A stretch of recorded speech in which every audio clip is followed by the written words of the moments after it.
आप सभी से निवेदन है कि आप वीडियो देखने के बाद लाइक और सब्सक्राइब करना न भूलें। श्री शिवाय नमस्तुभ्यं। जब हम इन नेत्रों से भगवान का दर्शन कर सकें, वरना शरीर तो सबको मिलता है और फिर वो शरीर छोड़कर चले भी जाते हैं।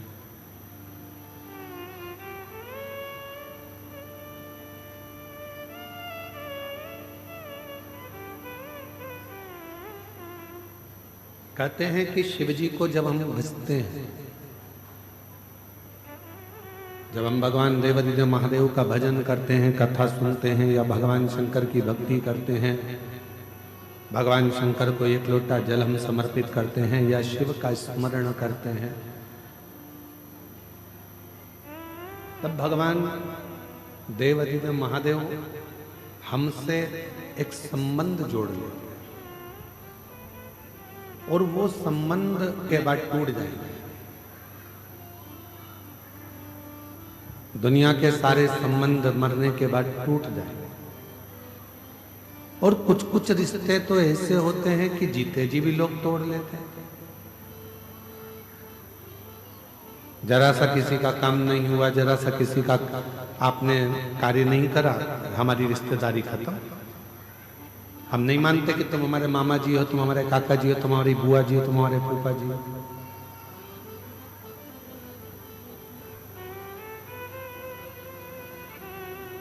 आज के समय के जितने रिश्ते हैं, आज के समय के जितने संबंध हैं, रिश्ते हैं, वो सब लेन देन है और आपसी का व्यापारी है।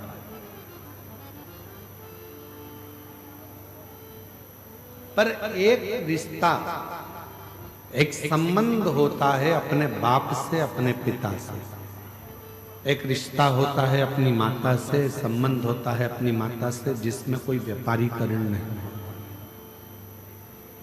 एक रिश्ता होता है परमात्मा से, जिसमें कोई व्यापारीकरण नहीं है।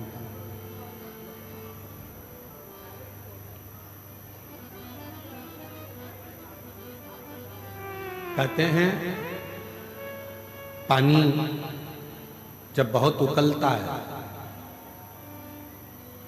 बहुत तेज उकाली उसमें आने लगती है, दूध में, सब्जी में, पानी में जब बहुत तेज उकाली आने लगती है तो उस पर भाप आ जाती है। क्यों आती है वो भाप? उसको कंट्रोल करने के।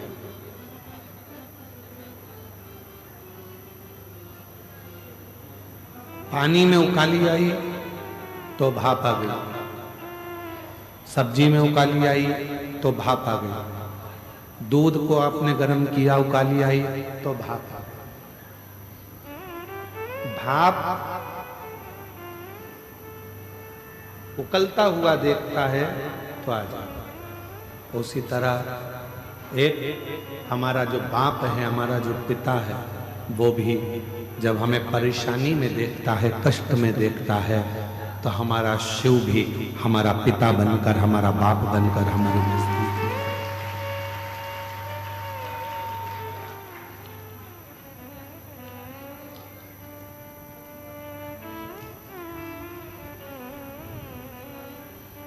शरीर मिल जाए, प्राप्त हो जाए, जरूरी नहीं है कि वो शरीर तुम्हारा पूर्ण तरह से कार्य करे। जब तक कर रहा है तब तक उस परमात्मा की भक्ति में भी लगा और अपने परिश्रम में भी लगा। कोई तुमसे कह दे कि अपना घर छोड़कर बाबा बन जाओ, बिल्कुल मत बनो। जो बन गए हैं उनको नमन करो, प्रणाम करो। कोई तुमसे कहे कि तुम साधु बन जाओ, सन्यासी बन जाओ, संत बन जाओ, हाथ जोड़ लो। कोई तुमसे कह दे कि किसी नदी के तट पर जाकर बैठ जाओ, हाथ जोड़ लो। क्यों? शिव महापुराण की कथा कहती है कि दुनिया में सबसे सुंदर यदि कोई आश्रम है तो वो गृहस्थ आश्रम। संत को दिन भर में हजारों माला करना पड़ती है, जब करना पड़ता है तब भगवान प्रसन्न होता है। और घर में रहने वाले व्यक्ति को अगर सुबह शाम भगवान को केवल 2 बार भी नाम ले ले तो भी वो पार उतर जाता है, तर जाता है।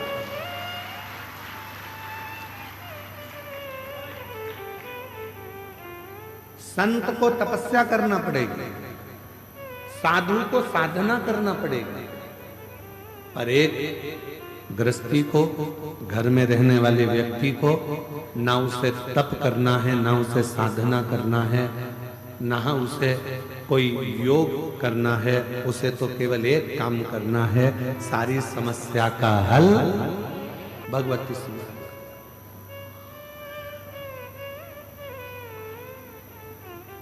अच्छा समय और अच्छा शरीर, ये दोनों एक साथ कभी नहीं चलते। थोड़ा ध्यान देना कथा पर, आज कथा का तृतीय दिवस है।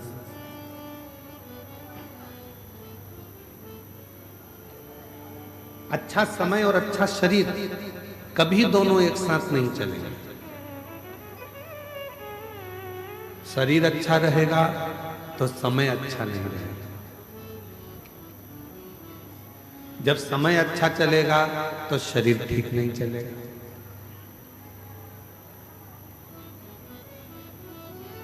पहले मन करता था बहुत बड़ा बंगला बन जाए, बहुत बड़ा मकान बन जाए, बहुत बड़ा घर बन जाए। उस समय पर समय अच्छा नहीं था, शरीर अच्छा था, तो लगता था कि मकान बन जाए, मकान बन जाए, मकान बन जाए, घर बन जाए, मकान बन जाए।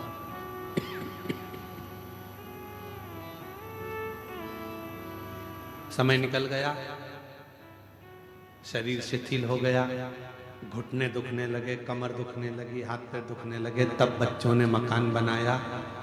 पहले मन करता था कि मकान बड़ा हो तो मैं अंदर कपड़े धो के छत पे ले जाके सुखा दूं।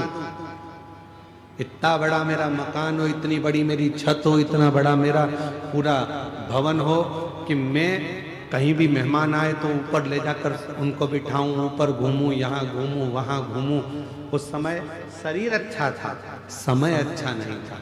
जब समय अच्छा आया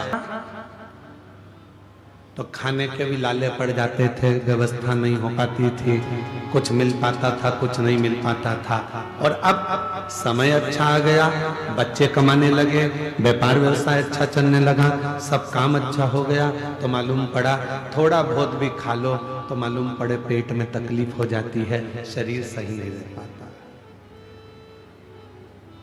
समय और शरीर ये दोनों एक साथ अच्छे बहुत कम चलते हैं। और मेरी जीजियों, मेरे जीजाओं, मेरी बेटियों, बेटाओं, मेरी माताओं, मेरे बुजुर्ग माँ बाप, ध्यान रखना इस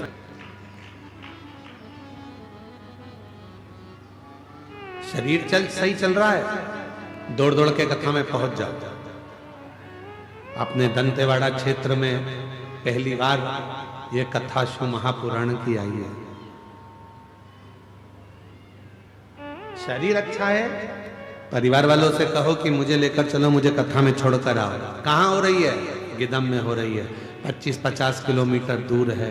चलो, आज हम वनवासी क्षेत्रों में जब गए, सुबह जब हम बारसूर पहुंचे, वहां पर बहुत सारी आदिवासी जीजियों से, वनवासी जीजियों से मिलना हुआ। उनके चेहरे पे बड़ी प्रसन्नता थी। उनके मुख से निकला कि हमने शिव को देखा कि नहीं देखा, पर गुरुजी आप आ गए तो हमको लगा कि हमारा शंकर का दर्शन हमारे बारसूर में हो।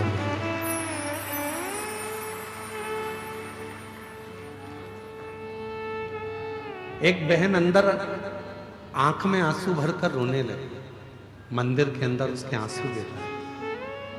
हम शिव जी को जल चढ़ा रहे थे बारसूर के मंदिर में, 32 खंबा मंदिर में, और उसकी आंख में से जल बह रहा। हमने कहा दीदी तुम रो क्यों रही हो? तो कहा गुरुजी पहली बार हमारे क्षेत्रवासियों ने इतनी आनंद के साथ, ये पूरा क्षेत्र नक्सल क्षेत्र रहा है, पर हमारे शरीर अच्छा है, भगवान ने दिया है तो इसका सदुपयोग कर लो, मेहनत करने में पीछे मत हटो।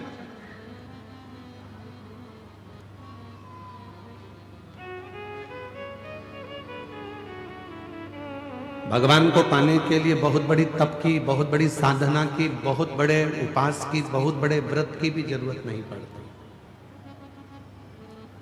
यहां तक शिव महापुराण की कथा कहती है कि अपने हाथ से इतना दान कर कर जाना कि तुम्हारे मरने के बाद कोई 12 और 13 ब्राह्मण को भोजन कराए कि नहीं कराए मालूम नहीं है।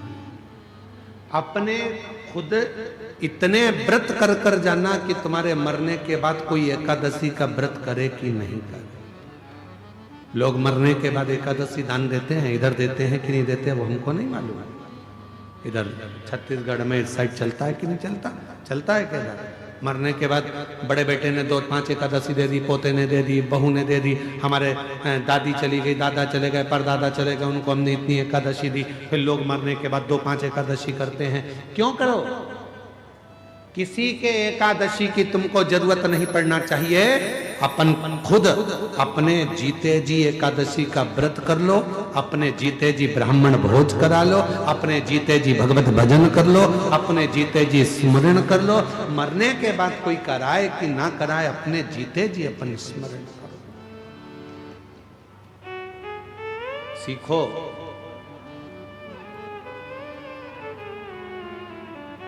श्री विजय प्रसाद जी तिवारी जी को मैं धन्यवाद दूंगा। कहां बैठे हैं? कहां बैठे?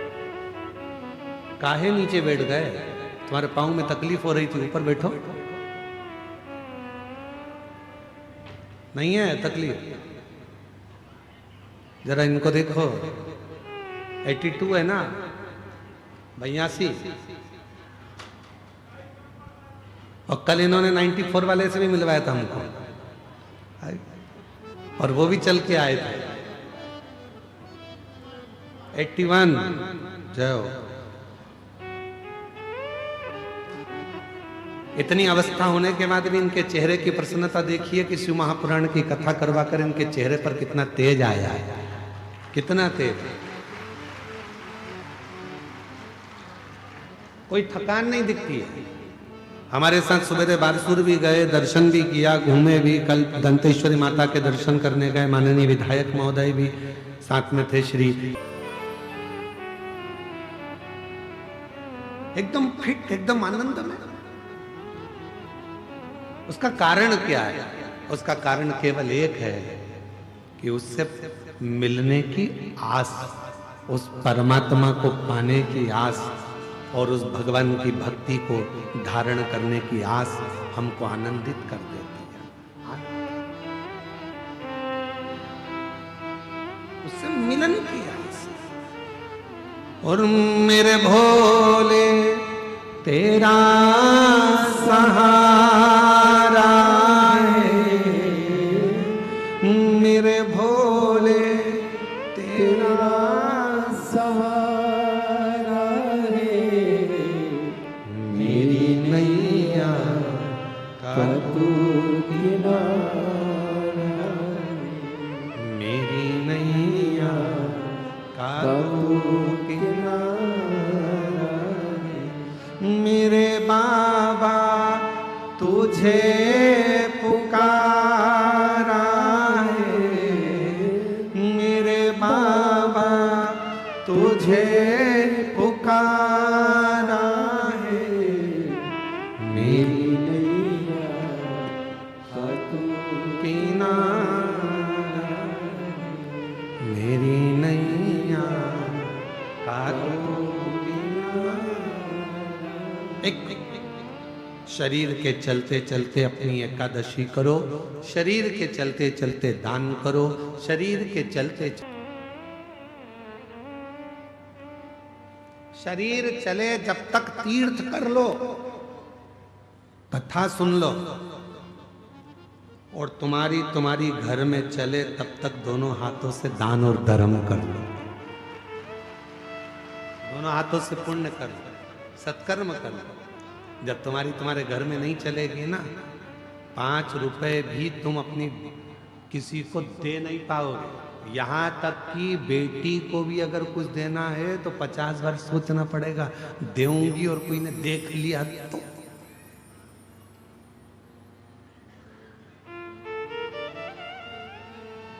शरीर चले तब तक तीर्थ करो, कथा सुनो, भगवत भजन करो, स्मरण करो, और तुम्हारे घर में चले तब तक भगवान की भक्ति करो, दान करो, पुण्य करो, सत्कर्म करो, जो तुम अच्छा कर सकते।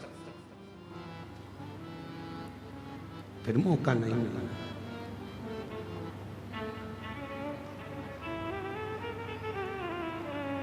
पहली कथा है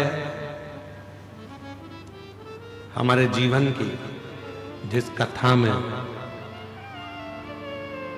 इस बस्तर क्षेत्र में, नक्सल क्षेत्र में, आदिवासी वनवासी क्षेत्र में पहले भी कथा करी, पर यह पहली वनवासी आदिवासी क्षेत्र की ऐसी कथा है जिसमें आसपास के पूरे गांव के लोगों ने मिलकर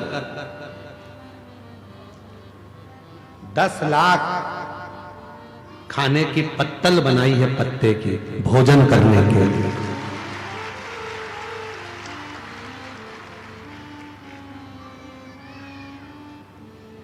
क्या है आदिवासी वनवासी के पास में? यही पेड़ के पत्ते। तो पूछा गया कि आप इस विशाल कथा को जो आयोजित हो रही है वनवासी आदिवासी क्षेत्र में, नक्सल क्षेत्र में ये कथा चल रही है, इसमें तुम क्या कर सकते हो? अच्छा चल रहा था, अब उसमें क्यों परेशानी कर रहे हो भाई? नक्सल क्षेत्र में, आदिवासी वनवासी क्षेत्र में तुम क्या कर सकते हो? तो उन्होंने कहा कि आप बताओ। तो तिवारी जी ने कहा कि अपने जितने भी शिव भक्त यहाँ आ रहे हैं वो भोजन करेंगे, उनके लिए अपन को कहीं से प्लेट नहीं लाना, थाली नहीं लाना, उनके लिए गांव-गांव से सब 2-2, 5-5, 10-10 पत्ते की पत्तल बनाओ और उस पत्तल पर लोग भोजन कर कर जाएं। हमारा वनवासी क्षेत्र की कितनी प्रसन्नता, कितनी आनंदता, शिव कृपा। तो शिव कथा कह रही है समय और शरीर ये दोनों एक साथ सही नहीं चलते, और अगर सही चल रहे हैं तो आप भगवान की भक्ति खूब कर लो, खूब मेहनत कर लो, खूब मेहनत।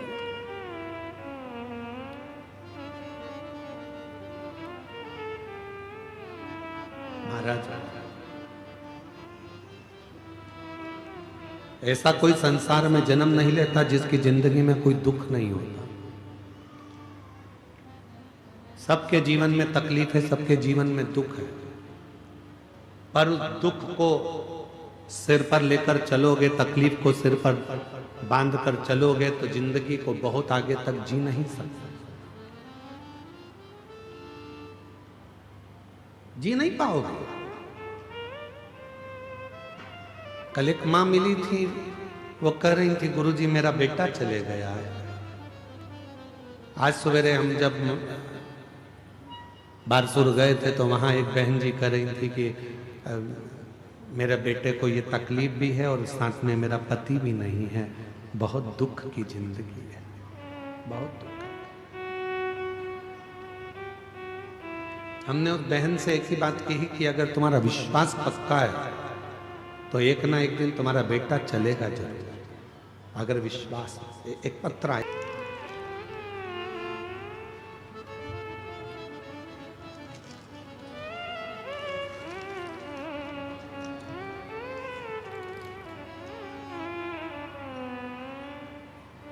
सोनिका देवी, ग्राम भगया, जिला गोंडा, झारखंड से आई हैं। आप ही हैं? आ जाइए, एक बेलपत्र लेकर जाइएगा, एक बार वापस आते ना तो। बच्चा आया है क्या साथ में? आ जाओ।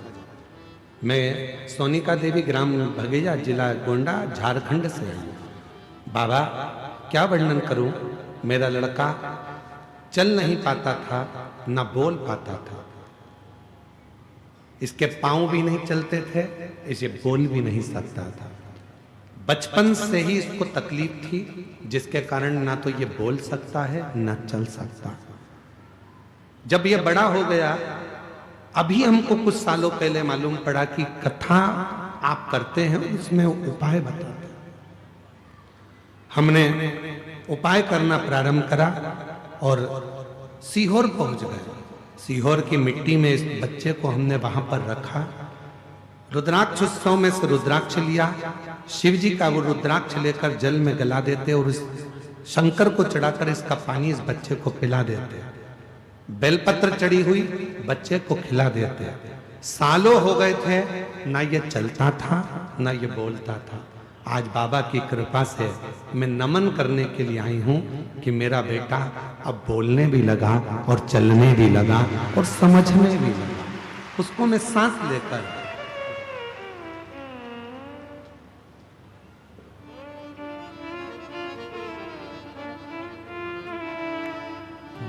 कृपा का क्या भरोसा, कब किस पर हो जाए, जरा सी हम पर कर दो, जरा सी हम पर कर दो।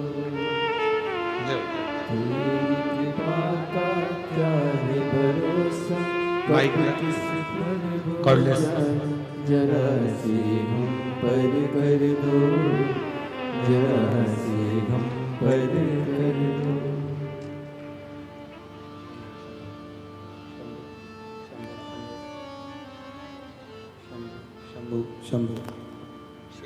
चलिए शिवाय नमः। जोरदार ताली बजाइए। ना चलता था, बाबा की कृपा से चलकर भी आया है और बोल भी रहा है। ये शिव की जिस पर भी हो गई तेरी कृपा करुणा, वो भव पार हुआ, भव पार हुआ।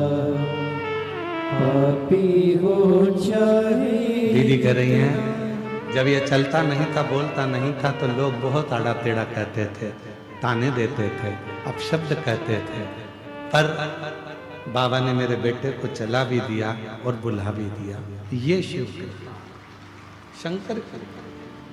जिस पर भी हो गई तेरी कृपा करुणा, भव पार हुआ, भव पार हुआ। जब तक शिव कृपा ना करे दुनिया में कोई कुछ कर ही नहीं सकता, कुछ नहीं।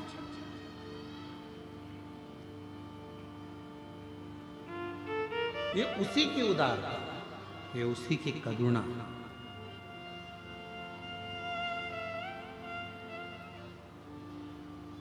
आप उसको भजो, आप उसका स्मरण करो।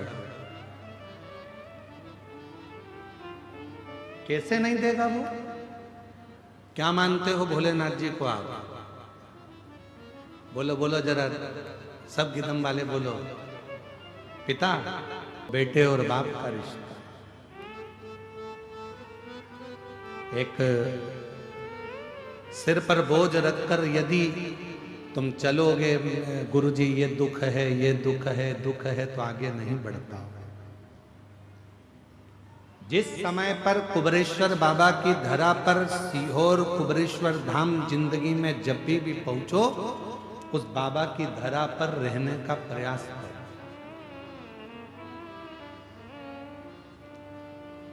सीहोर आना कुबरेश्वर धाम पर तो ये विचार कर आना कि हमें होटलों में नहीं ठहरना है।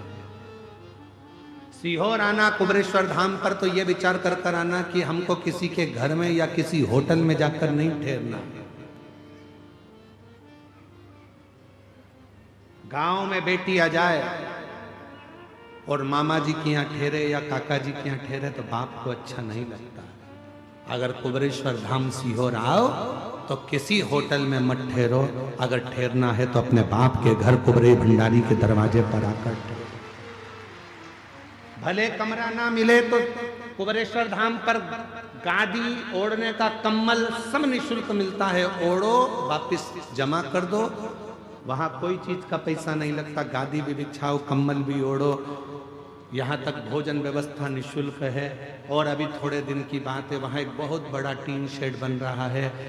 400 शौचालय बन रहे हैं। वहाँ पूरी व्यवस्था हो जाएगी। तुम्हें कहीं जाने की जरूरत नहीं, किसी होटल में ठहरने की जरूरत नहीं।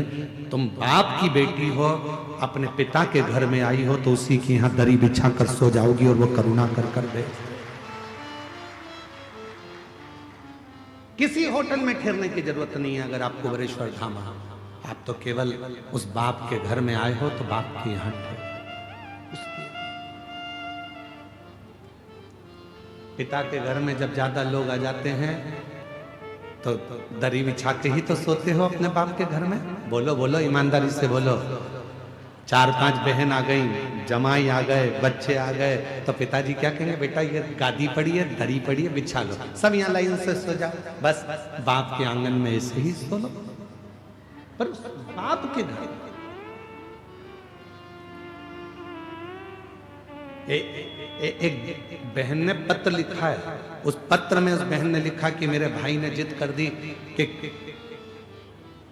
तू कहती है कि कुबरेश्वर धाम वाला बाबा सब कुछ को लेकर जा, और फिर शिवलिंग का निर्माण कर कर आनंद के साथ बाबा से विनती कर, देखे सुने कि नहीं सुने। वो बहन भाई को सीहोर लेकर पत्र है, पत्र उसका भी पत्र है।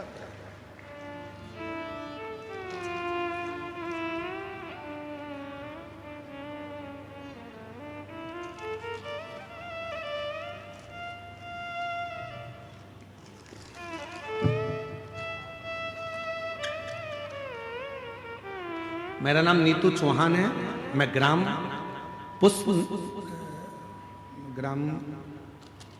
पुष्पनार भैरमगढ़ जिला बीजापुर से आई हूँ। कहीं बैठी हो जी आप ही हैं?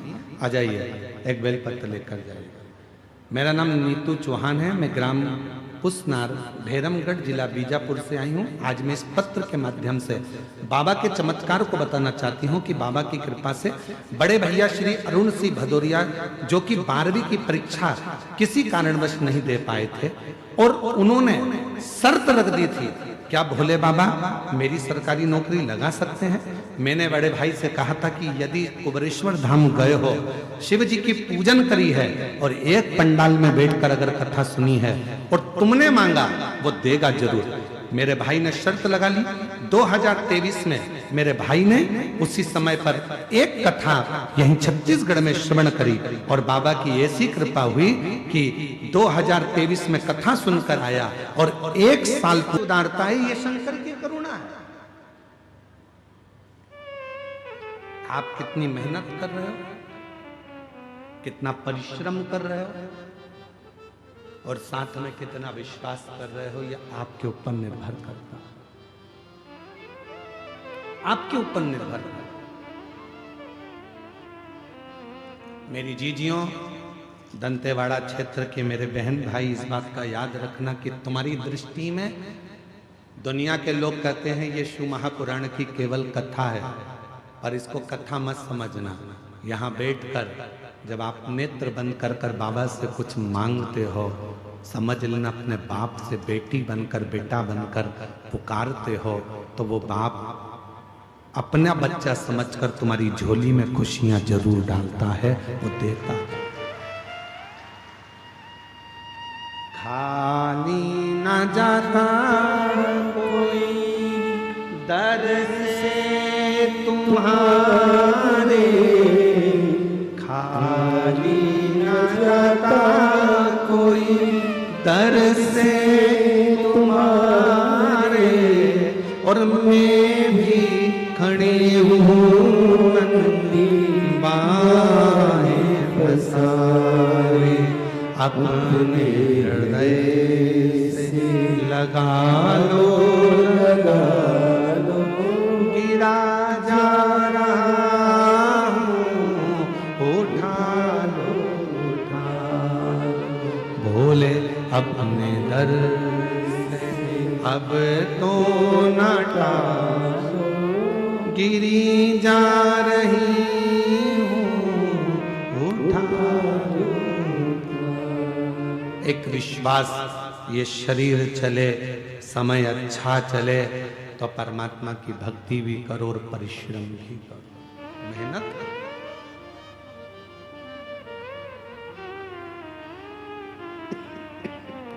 मेहनत करना।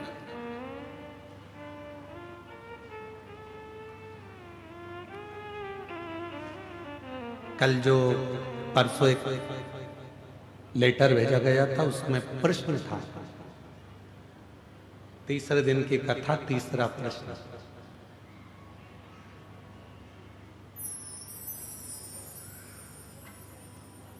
खुश कैसे रह सकते हैं? प्रश्न था। अब फिर लेटर को ढूंढना पड़ेगा, इसलिए हमने प्रश्न याद कर लिया।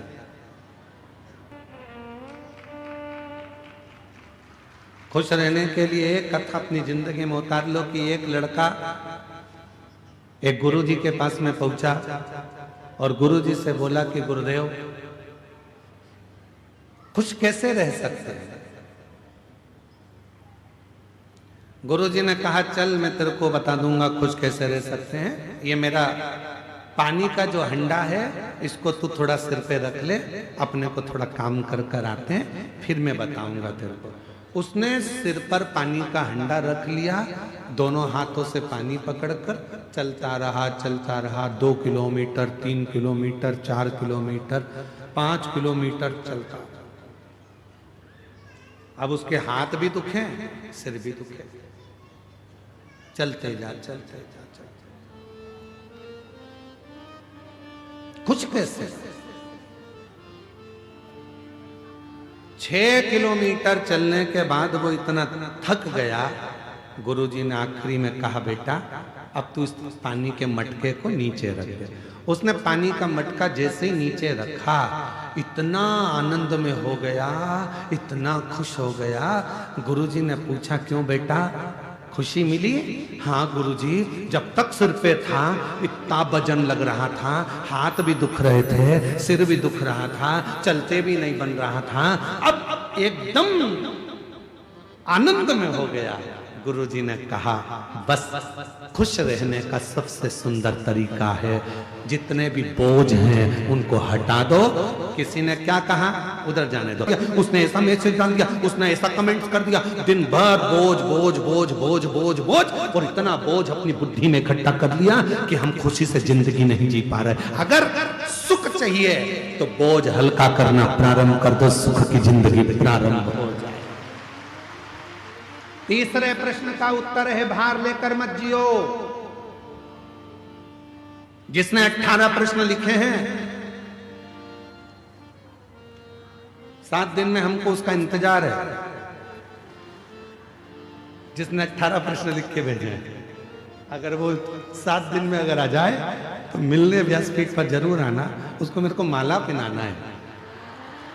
जोरदार प्रश्न आ जाओ।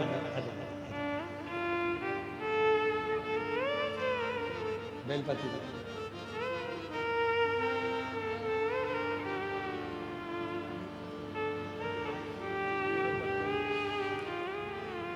आप ही हैं नीतू चौहान। नीतू चौहान जी, इन्हीं के भाई का जॉब लगा है। एक बार जोरदार ताली बजाकर स्वागत करें।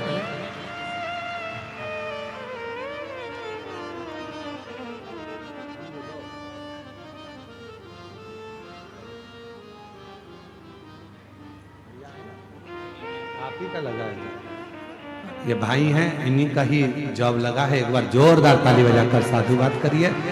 विश्वास नहीं था भोलेनाथ पर अब रोज मंदिर जाते हैं, रोज एक लोटा जल चढ़ाते हैं, इतना भरोसा बाबा पर कर लिया है। ये शिष्य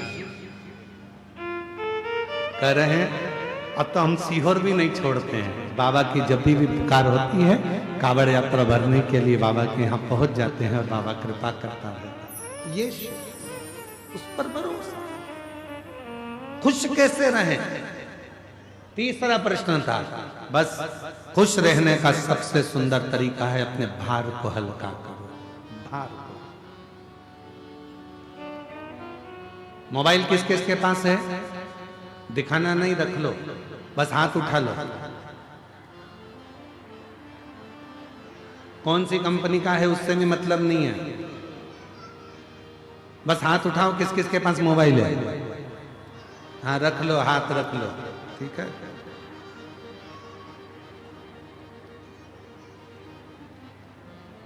फोटो आते हैं मोबाइल में, वीडियो आते हैं मोबाइल में। ज्यादा ग्रुपों में जुड़ जाओगे, ज्यादा फोटो ज्यादा वीडियो आना चालू हो जाएंगे, आता जाएगा। ए छोरा इधर आ, देख तो जरा इसमें ना जाने क्या हो गया, कल तक तो अच्छा चल रहा था। अरे मम्मी इसमें ज्यादा डाटा भरा गया है, इसको डिलीट करना प्रारंभ करो। डिलीट करोगी सब कुछ खाली कर दोगी, मोबाइल अच्छा चलने लगेगा। उसी तरह अपने मन को जब खाली करना प्रारंभ करोगे तो ये दिल भी शिव में लगना प्रारंभ हो। और हम खाली नहीं कर रहे हैं, इसीलिए हैंक मार रहा है, इसीलिए खाली कर।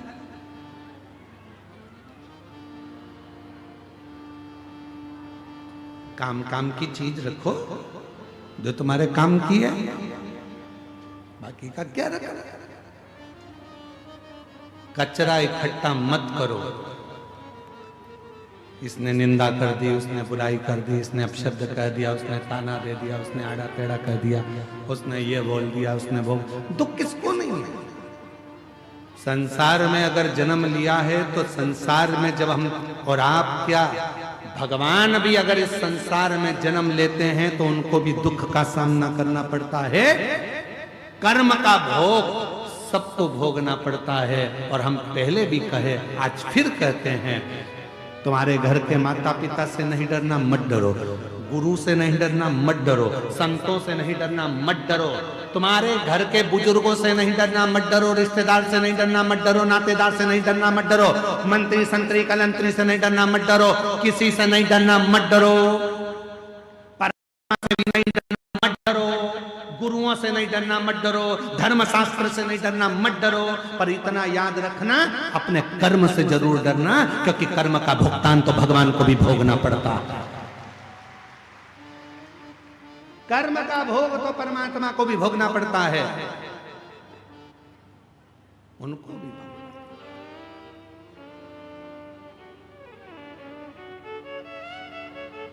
मां जानकी जी ने एक चिड़िया को कैद में रखा था, तो मां जानकी जी को कैद में रहना पड़ा। राम जी ने छुपकर बाली को बाण मारा था, वही बाली ने छुपकर कृष्ण अवतार में भगवान कृष्ण को बाण मारा था। कर्म का भोग।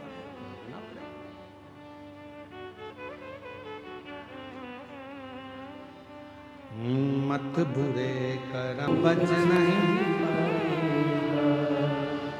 अरे ओ अज्ञानी, मत करना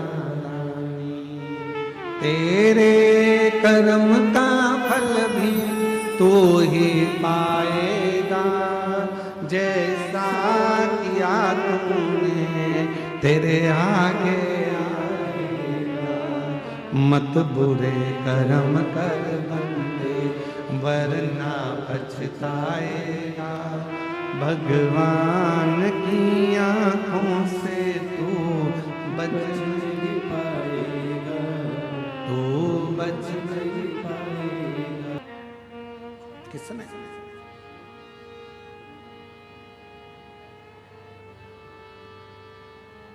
कितना सुंदर एक प्रसंग आता है।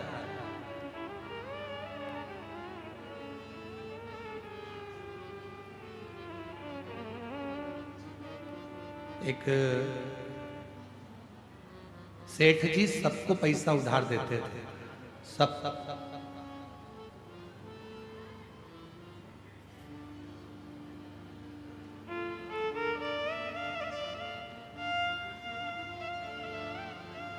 सेठ जी सबको पैसा उधार देते थे, सबको।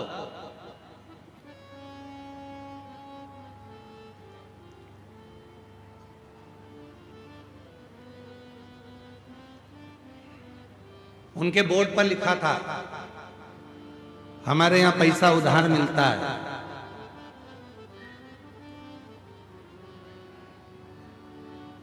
जीते जी दे देना, नहीं तो मरने के बाद दे देना। बोर्ड पे लिखा था। और गिदम में भी कोई हो ऐसा तो जरूर बता देना। एक सेठ जी के दरवाजे पर लिखा था, हमारे यहां पैसा उधार मिलता है, जीते जी दे दो, नहीं तो मरने के बाद दे देना। दो तीन चोरों ने विचार करा कि यार सेठ जी के पास बहुत पैसा है, बहुत पैसा। एक काम करते हैं कि ये सबको उधार देता है, कौन उधार मांगे। एक काम करते हैं, आज इसकी तिजोरी का पूरा माल निपटा जाता है। सब चुरा, आज रात्रि को सेठ जी के तिजोरी में से माल चुराना। ये बहुत उधार देता है, चल दिए। सारे चोर इकट्ठे होकर भैंस के तबेले में पहुंच गए, जहां पर भैंस बनती थी, जहां मईस बनती थी। छुप गए। सेठ जी अलमारी बंद करेगा, जाएगा और अपन पूरा के पूरा माल चुरा लेंगे। भैंस के तबेले में, भैंस के ग्वाड़े में वो जाकर छुप गए, जहां भैंस ही भैंसे बंधी हुई थी। हो गए। दूसरी से पूछा, तुझे कितने साल हो गए? मुझे 10 साल हो गए सेठ जी, क्या दूध देते देते। तीसरी ने पूछा, तुझे कितने साल हो गए? उसने कहा, मुझे 12 साल हो गए सेठ जी, क्या दूध देते देते। सब आपस में बात कर रही थी। इतने में एक बूढ़ी भैंस के पास में पहुंची। एक भैंस उससे पूछा, तू कितने सालों से दूध दे रही है? कि मेरी पूरी जिंदगी यहीं दूध देते देते निकल गई। सेठ जी नोच नोच के दूध निकाल लेता है। तो उसने पूछा बूढ़ी भैंस से, एक बात बता, आखिर अपन सब सेठ जी के घर में इतना दूध क्यों दे रहे हैं? कि सेठ बहुत समझदार है, उसने दरवाजे पर लिख कर रखा है, उधार लिया है, जीते जी दे दो, नहीं तो मरने के बाद देना। मैं जीते जी नहीं दे पाई, इसलिए मरने के बाद भैंस बन के निचोड़ निचोड़ के निकाले जा रहा है, सारा दूध निकाले जा रहा है, सारा। इसलिए मेरी जीजियों, मेरे जी जाओ, सावधान इंडिया, सावधान हो जा। किसी का लिया है तो दे दो, नहीं तो मरने के बाद वो नोच नोच के निकालेगा। फिर अगला जन्म ना जाने कौन सा होगा और हमको चुकाना पड़ेगा। भगवान की कृपा है जो अच्छे कुल में जन्म लिया, भगवान की कृपा है अच्छे घर में जन्म लिया, भगवान की कृपा है अच्छी पत्नी, अच्छे बच्चे मिले, भगवान की कृपा है जो 2 रोटी खाने को मिली, भगवान की कृपा है जो पूरा शरीर अच्छा दिया, और भगवान की कृपा है जो कहीं अच्छे लोगों से मिला दिया, ये उसकी कृपा है। इसलिए प्रयास करो कि अच्छा कर्म कर कर जाना, बुरा कर्म कर कर उसके सामने पहुंचो तो मुख दिखा सको, मुख दिखा सको। कर्म कितना सुंदर व्याख्यान। कश्यप बाबा का कथा आती है, कश्यप ऋषि की कथा आती है। कश्यप बाबा स्वयं एक यज्ञ की रचना करे, और उस यज्ञ की रचना करने में कश्यप बाबा को गौ माता की जरूरत पड़ी कि गाय लाओ, यज्ञशाला में बांधना है। कश्यप ऋषि गाय लेने के लिए वरुण देवता के पास चले गए। वरुण जी गाय चाहिए। वरुण जी ने कहा, कश्यप बाबा गाय तो दे दूंगा, पर गाय के बछड़े भी हैं, इनको भी लेकर जाओ। कश्यप ऋषि ने कहा, मुझे गौ माता से मतलब है, मुझे बछड़े से कोई मतलब नहीं, मुझे बछड़ा नहीं चाहिए। खूब समझाया वरुण बाबा ने, पर नहीं माने कश्यप ऋषि। आखिरी में फिर यज्ञशाला में पहुंचे। विद्वान ब्राह्मणों ने कहा, इस यज्ञ को पूर्ण करने के लिए गौ माता की जरूरत है, गाय ला कर दो। कश्यप ऋषि गए।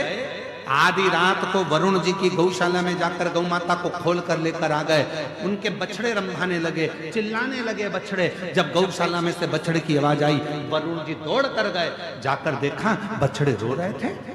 क्या हुआ? गौशाला में जाकर देखा तो गाय नहीं थी, पर बछड़े थे। मालूम पड़ा कि कश्यप ऋषि यज्ञ को कराने के लिए गाय लेकर चले गए। बछड़े खोलकर कश्यप बाबा के यज्ञशाला में वरुण जी पहुंच गए। वरुण जी ने कहा, कश्यप बाबा आप यज्ञ करो, मना नहीं है, आप गौ माता को रखो, मना नहीं है, पर इन बछड़ों को भी साथ में रखो। गाय बिना बछड़े के कैसे रहेगी? बछड़े के बिना गाय सुनी और गाय के बिना बछड़ा सुना। कह दिया, सुनो कश्यप ऋषि, तुम ऋषि हो गए अपनी जगह के, संत हो गए अपनी जगह के। मैं वरुण आज श्राप देता हूं, तुम्हारा अगला जन्म वसुदेव के रूप में होगा, और जैसे मेरे बछड़े अपनी गाय के लिए रो रहे हैं, वैसे ही तुम भी अपनी औलाद के लिए रोओगे। और वो वसुदेव जी के घर में बच्चे हुए और रोना वसुदेव बाबा को पड़ा, रोना वसुदेव जी को पड़ा। कर्म का दंड मनुष्य को भोगना है। अगर परमात्मा ने हमको अच्छा हाथ दिया, अच्छा पांव दिया, नेत्र दिया, शरीर दिया, सारा शरीर अच्छा बनाया, परमात्मा को धन्यवाद देना कि तेरी कृपा से प्राप्त हुआ। कुछ अच्छा समय चले, कुछ अच्छा समय।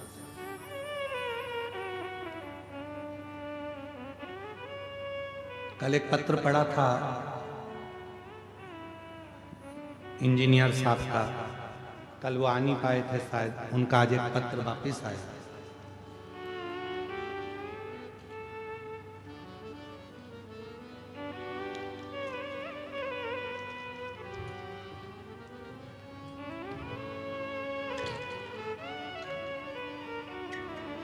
मेरा नाम जीवन लाल जी गोयल है।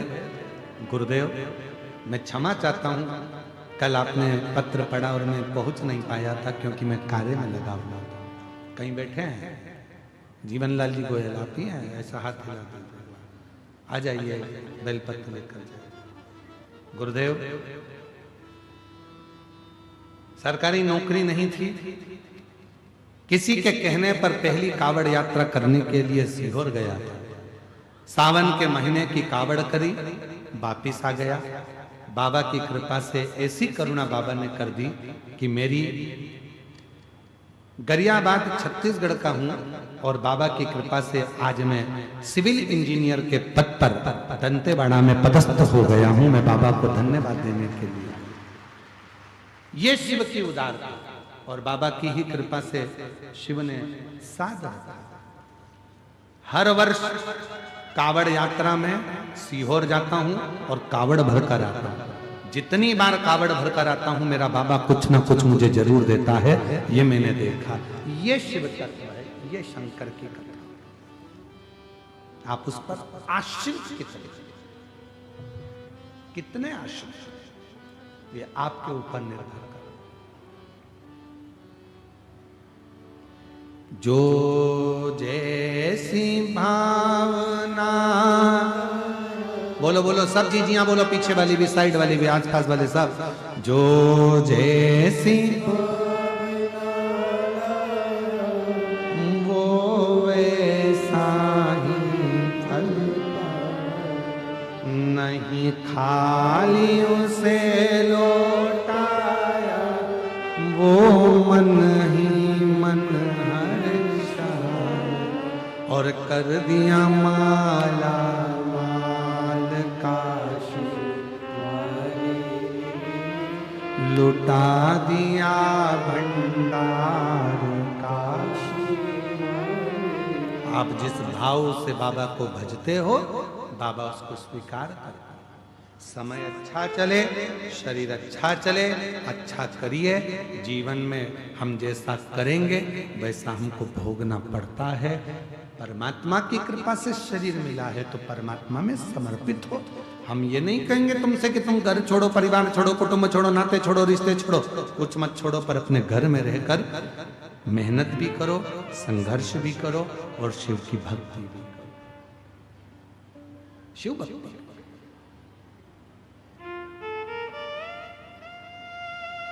ज्यादा बोझा अपने सिर पर रखकर मत चलो। कितना बोझ था मां सती के सिर पर, कितना बोझ। कथा में जरा सा स्मरण करिएगा कि मां सती की सिर पर कितना बोझ था।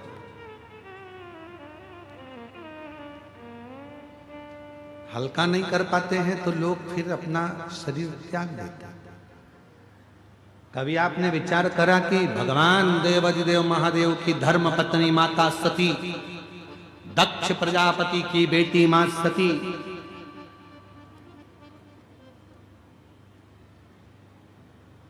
कोई साधारण थी क्या?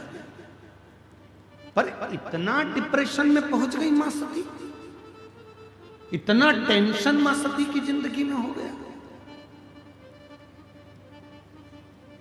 इतना चिंता मां सती के जीवन में आ गई।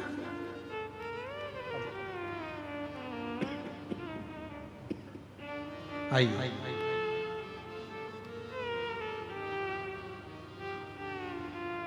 नहीं खाली उसे,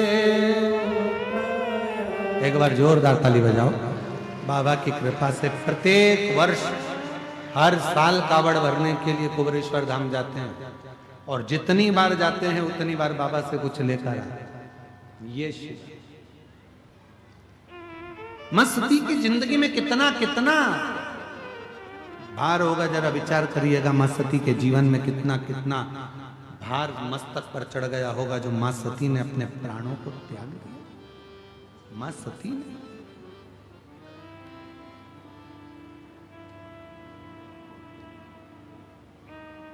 विचार करिए। मां सती बैठी हुई थी, पिता ने यज्ञ रखा था। यज्ञ सबको बुलाया था, मां सती को, शिव को नहीं। सब आए हैं यज्ञ में, पर भगवान देवादिदेव महादेव के पास में कोई पत्र नहीं गया, कोई बुलावा नहीं गया, कोई बुलाया नहीं गया। कोई ने जाकर सूचना नहीं दी कि दक्ष प्रजापति के यहां यज्ञ है, तुम आओ। बल्कि यज्ञ के पहले दक्ष प्रजापति ने एक सभा रखी थी। उस सभा में भगवान देवादिदेव महादेव बैठे थे और सब बैठे हुए थे। दक्ष प्रजापति का आगमन हुआ था। शंकर भगवान उठकर खड़े नहीं हो पाए, सब खड़े हो गए, शिव खड़े नहीं हुए। तो दक्ष प्रजापति को क्रोध आ गया था, श्राप दे दिया, हे शिव, मेरी बेटी सती का विवाह तेरे साथ में हुआ है और तूने अपने ससुर का अपमान करा है। मैं तुझे श्राप देता हूं कि तू शमशान में निवास करेगा। जैसे ही शंकर भगवान ने सुना शमशान में निवास करूंगा, शिव जी प्रसन्न होने लगे, नाचने लगे। भगवान ब्रह्मा विष्णु ने पूछा, भोलेनाथ आपको श्राप लगा है और आप नाच रहे? शंकर भगवान कहते हैं, इसको श्राप कहते हैं क्या? मेरे ससुर मेरे बारे में कितना अच्छा सोचे हैं, मेरे ससुर ने मेरे लिए कितना अच्छा सोचा। उन्होंने मुझे शमशान का निवास दिया। मेरे ससुर के बराबर दुनिया में कोई ससुर नहीं होगा जो इतना अच्छा सोचा। प्लाट भी दिलाया तो ऐसी जगह दिलाया जहां कोई कब्जा ही नहीं करेगा। इससे जोरदार जगह कहां? लोग मकान पर कब्जा कर सकते हैं, दुकान पर कब्जा कर सकते हैं, फैक्ट्री पर कब्जा कर सकते हैं, जगह पर कब्जा कर सकते हैं, पर दुनिया का कोई व्यक्ति नहीं कि जहां पर व्यक्ति को जलाया जाता हो उस जगह पर कब्जा कर ले। मेरा स्थान वहां होगा, ये तो मुझे प्रसन्नता होना चाहिए। प्रसन्नता। पर दक्ष प्रजापति ने ठीक नहीं किया, ठीक नहीं किया। सती मैया के ऊपर टेंशन आ गया, मेरे पिता ने मेरे पति का अपमान कर दिया। चिंता में पड़ गई, बहुत ज्यादा चिंता। कितनी चिंता होती है जब घर में शादी होती है और शादी के समय पर जीजी को तो खूब पूछो, बहन जी बहन जी बहन जी, और जीजा जी को फूफा जी को मत पूछो। तो वो सत्यनारायण भगवान की पंजेरी का प्रसाद खा के फूफाई करते रहते।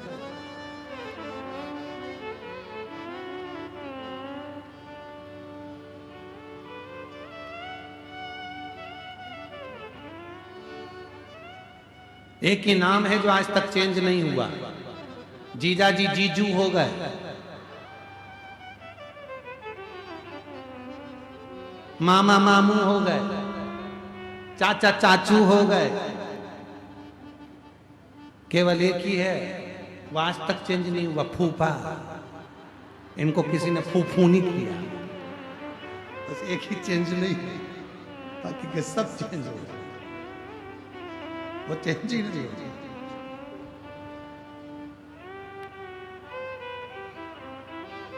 महाराज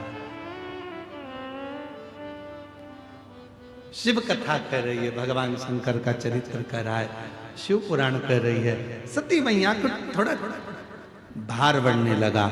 मेरे पति का अपमान हो गया, मेरे पति को अपशब्द कहा गया, मेरे पति को ताना दिया गया, मेरे पति पर ज्यादा मस्ती टेंशन में पड़ गई, भार बढ़ गया। भार। शिव जी के पास पहुंची, बाबा भोलेनाथ जी ने समझाया, क्या हो गया सती, तुम्हारा चेहरा उतरा हुआ है, सती ने कहा प्रभु मेरे पिताजी के यहाँ यज्ञ है, सबको बुलाया पर अपने को नहीं बुलाया। शंकर भगवान बोले कितनी अच्छी बात है, सबको बुलाया अपने को नहीं बुलाया, कुछ देना भी नहीं पड़ेगा। उनको मालूम है इनकी परिस्थिति ठीक नहीं है तो क्या देंगे, इसलिए नहीं बुलाया होगा। चिंता मत करो, तुम तो अपने घर में आराम से रहो। सती कहने लगी ऐसी कोई बात होती है? ठीक है, सती को समझा दिया। थोड़ी देर बाद वहीं से देव ऋषि नारद निकल कर चले गए। श्रीमन्नारायण। सती मैया ने कहा लड्डू खाओगे? नारद जी बोले नहीं, अब तो तुम्हारे पिताजी के घर खाएंगे। अच्छा तो तुम भी जा रहे हो? हाँ। तो इतने में देव ऋषि नारद ने कह दिया मैया तुम्हारे यहाँ पत्र नहीं आया, तुम्हारे पिता अपने दामाद को भूल गए। सती मैया बोली अब तो ऐसा होता है कि घर के लोगों को पत्र की जरूरत नहीं पड़ती है, इसलिए नारद जी तुम जाओ। तो नारद जी ने कहा जब पत्र की जरूरत नहीं है तो तुम हमारे साथ चलो, हम तुमको घुमा के लाते हैं यज्ञ में। ना ना नहीं जाऊंगी मैं, पति की आज्ञा नहीं, मैं नहीं। नारद जी चले गए। थोड़ी देर बाद में गरुण जी जा रहे थे, उन्होंने भी यही कहा। वरुण जी जा रहे थे, उन्होंने भी यही कहा। सती के मन में उत्कंठा जाओ।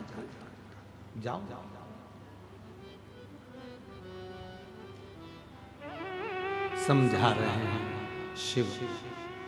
आज भगवान शंकर समाधि में भी नहीं बैठे, अपनी धर्म पत्नी सती को समझाते रहे।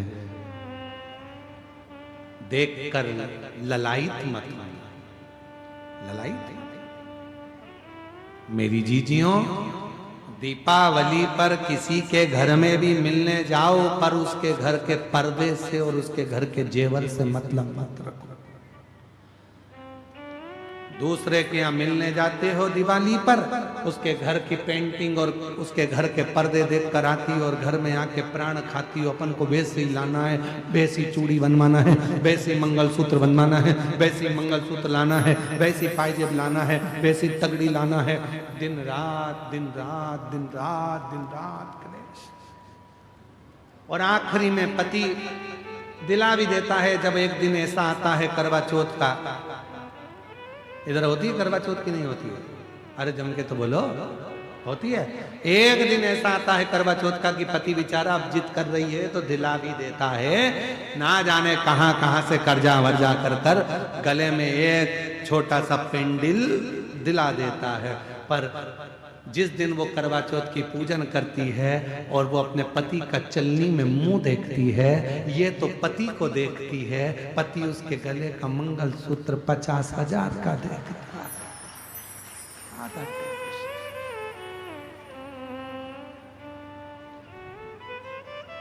ये चंद्रमा को धन्यवाद देती है, पति भी चंद्रमा को धन्यवाद देता है। बारे चंद्रदेव बड़ी कृपा करी, 50,000 का पेंडिल एक दिन में दिलवा दिया है। बड़ी कृपा, बड़ी। पर कुछ भी हो, ये करवा चौथ के दिन जब सिर पे पल्लू लेके फिर पांव पड़ती है, तब पति चंद्रमा को देखकर कहता है इसको परमानेंट ऐसी क्यों नहीं कर देता है? जैसे आज ये पांव पड़ रही है ऐसे ही तो इसको परमानेंट कर दे कि ये रोज मेरे कम से कम एक बार तो पांव पड़े। और पढ़ना चाहिए। देखो घर के बुजुर्गों के पांव और पति के पांव जरूर पढ़ना चाहिए। आप में से कितनी माताएं जो अपने पति के रोज पांव पढ़ती है? जरा हाथ उठाओ। अरे झूठ मूठ की उठा लो। 1 2 3 4 5 6 7 8 8:30 8:30 इसलिए उठाया था, गिरा दिया मैं कभी कभी वो भी तुम्हारे पाँव पड़ लेता है। जब तुम गुस्से में होती हो, झगड़ा करती हो, तो वो कह देता है तेरे हाथ जोड़ो चुप हो जा। चुप हो जा। कभी कभी वो भी कह देता है कि तू चुप हो जा, तेरे पाँव पड़ रहा हूं, तू चुप हो। क्यों मेरी माँ से झगड़ा कर रही है? क्यों अब शब्द बोल रही है? तेरे पाँव पड़ता हूँ, चुप हो जा। तो कभी कभी वो भी पढ़ लेता है, उसमें कोई दिक्कत वाला विषय नहीं है।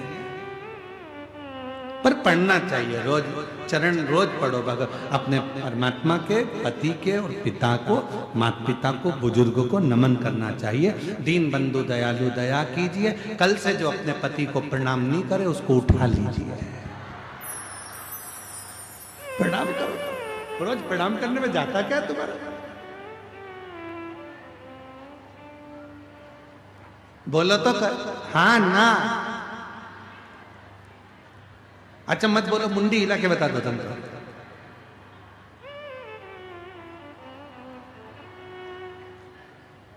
करना चाहिए, रोज प्रणाम करने में थोड़े ना कुछ घटता है अपना, कुछ नहीं करता। महाराज शिव कथा कर रहे हैं। शिव की शरण में आ जा,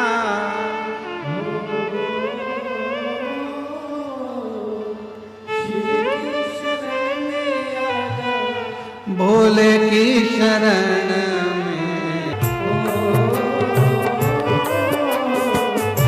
शिव की शरण में आजा, भोले की शरण में। दोनों हाथों से भोले की शरण में, एक बार आजा, आजा, भोले की शरण में।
बाबा देवदिव्य महादेव को अपने मन का भाव कहिए, दिल से प्रार्थना करिए, विनय करिए, विनती करिए। बाबा को अपने मन का भाव हृदय से प्रेम से बाबा को कहिए।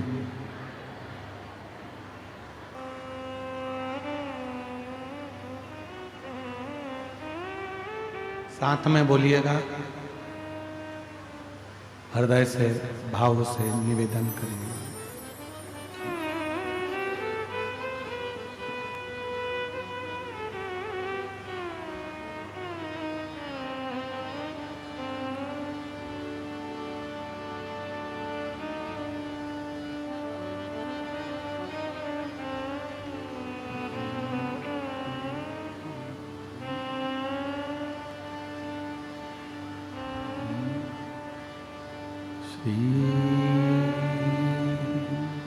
शिवाय शिवाय नमस्तु। श्री शिवाय नमस्तु। श्री शिवाय नमस्तु। भोला सब दुख काटो, ओ भोला सब दुख काटो। शिव शंकर जपूं तेरी माला, भोले बाबा जपूं तेरी भोला सब दुख काटो मारा, ओ भोला सब दुख काटो। वेश है मंगल मंगलकारी, वेश है मंगल मंगलकारी। शमशान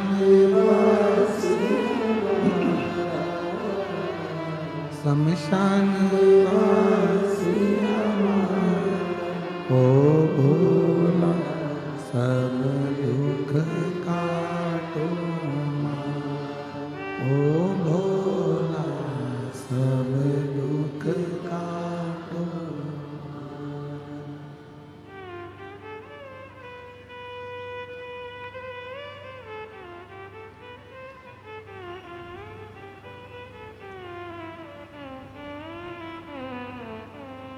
बाबा देवदिव्य महादेव भगवान शिव ओगड़दानी त्रिकालदर्शी कैलाशी अविनाशी भगवान शंकर की पवित्र कथा कह रहे हैं।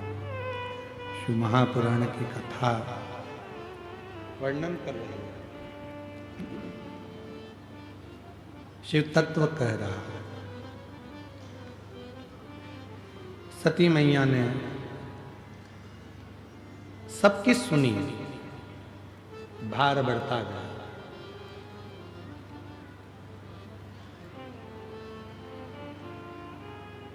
शिवजी ने माता सती को बार बार समझाया,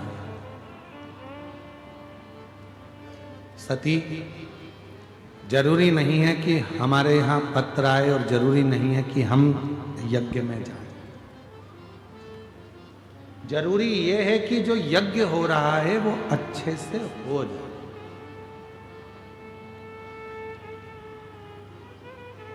कितना सुंदर बात भगवान देवाधिदेव महादेव ने कही, आप भी अपनी जिंदगी में ये उतारिए। कोई अच्छा काम हो रहा हो, हाथ आगे बढ़ाकर उस कार्य में सहयोग प्रदान करो।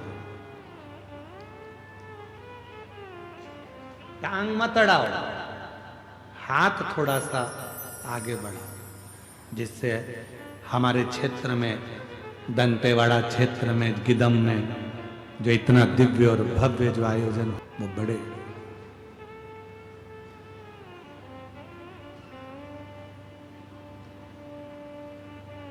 सर्वे भवन्तु सुखी।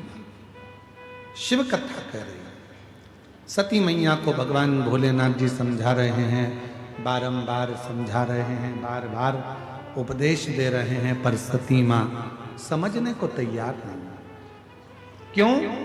उसका एक कारण होता है, जब व्यक्ति की बुद्धि में थोड़ा सा भी टेंशन आकर रुक जाता है तो फिर उसको रह रह कर वही बात बार बार याद आती रहती है, वही दिखता रहता है।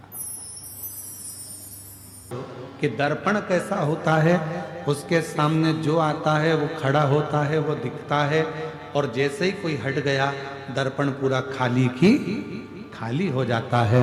उस दर्पण से हमको सीखना चाहिए कि ज्यादा अपने अंदर भरना नहीं है, दर्पण एकदम खाली है, आओ सामने खड़े हो जाओ, भरा दिखेगा, हट गए दर्पण खाली हो जाएगा। उसी तरह अपने अंदर ज्यादा अभिमान, अहम, अहंकार या किसी भी तरह के कोई विचारों को हम ज्यादा भर लेंगे तो वो हमको जीने नहीं देंगे, वो हमको जीने नहीं देगा।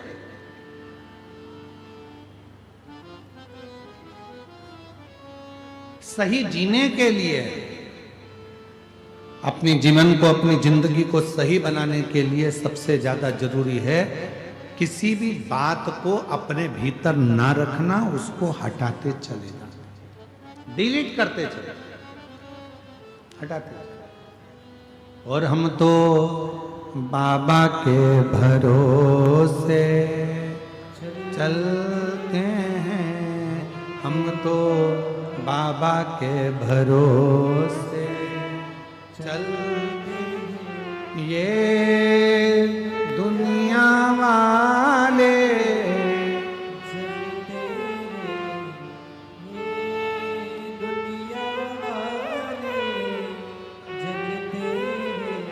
हम तो बाबा के भरोसे चलते हैं, डमरू वाले के भरोसे चलते, काशी वाले के भरोसे चलते हैं। अपने भगवान के आश्रित होकर उसके भरोसे पर चल, बिना चिंता के। सती मैया ने बहुत सारा भार ले लिया और बहुत टेंशन लेने के बाद मां सती आखिरी में शिव जी का कहना नहीं माना, प्रणाम किया मां सती ने और चल दी अपने पिता के घर।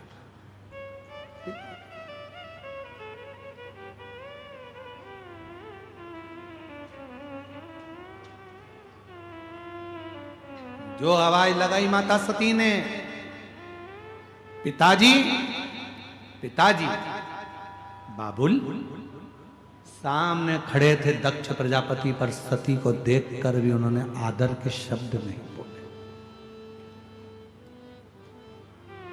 आदर का संबोधन नहीं दिया।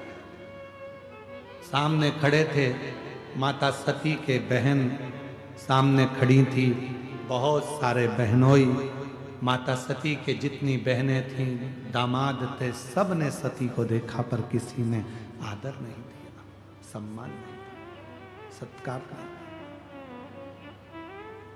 ना बहन मिली, ना भाई मिले, ना पिता मिले, केवल एक माँ माता सती की मां प्रसूति, माता सती की मां प्रसूति आई और मां मां होती है, मां मां होती है। इसीलिए जो माता पिता का घर है उसको मायका कहते हैं। मायका मतलब माँ का आसियाना, माँ की गोद, माँ का घर, मायका। लोग कहते हैं गुरुजी माँ नहीं है, पिताजी तो है, तो उसको पिता का घर क्यों नहीं? माँ के नाम से मायका है।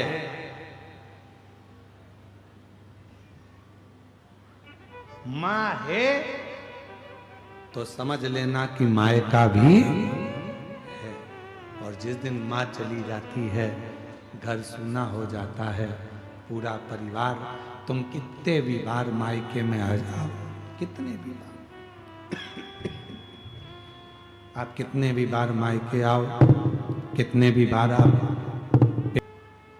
इसलिए मेरा निवेदन मेरी जीजियों से, जीजाओं से, मेरी बेटियों से, मेरे बेटाओं से, मेरे बुजुर्गों से एक निवेदन करूं, बूढ़ी से बूढ़ी माँ भी हो जाती है तो भी उसको अपने मायके की याद आती है। कितनी भी बूढ़ी हो जाए, मायके वालों को चाहिए, भले बाप माँ ना हो पर भाभी और भैया को चाहिए कि अपनी बूढ़ी से बूढ़ी बुआ को भी, अपनी से बूढ़ी बहन को भी एक बार तो फोन कर लिया, एक याद कर। नहीं चाहिए उसको धन तुम्हारा, साड़ी भी मत देना, एक जोड़ी कपड़ा भी मत देना, पर अपनी बहन को कितनी भी महाराज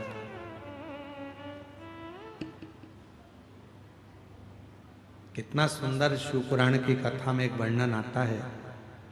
कालाधिपति महाकाल राजा की, मेरे शंकर भगवान की एक बहन थी जिसका नाम था क्षिप्रिया। शिवजी की बहन क्षिप्रिया।